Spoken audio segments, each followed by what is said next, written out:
দেশবাসীর সামনে একটা একটা ধর্ষকের ফাঁসি দেন এবং এই দেশকে আমার বন্ধুদের জন্য নিরাপদের জায়গা করে দেন। সম্মানিত সহযোদ্ধাবৃন্দ, আমরা ফাঁসির দাবি নিয়ে এসেছি। আজ আমরা কাঁদতে আসিনি, আমরা ফাঁসির দাবি নিয়ে এসেছি।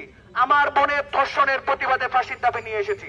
সুতরাং আইনের প্রশাসনের দৃষ্টি আকর্ষণ করে বলছি, রাস্তাঘাট যে স্কুল কলেজগুলো আছে এগুলোর সামনে কিন্তু স্কুল কলেজ ছুটি হওয়ার পর যে বখাটে ছেলেরা আছে, কিশোর গ্যাংরা আছে, তারা কিন্তু আড্ডা দেয়। তাদেরকে রুখে দাঁড়ান, সেখান থেকে ধর্ষকের কিন্তু জন্ম হয়।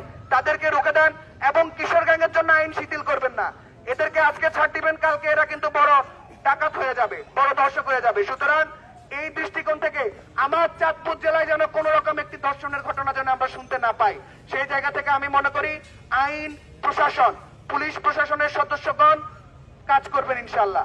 এ পর্যায়ে বক্তব্য রাখবেন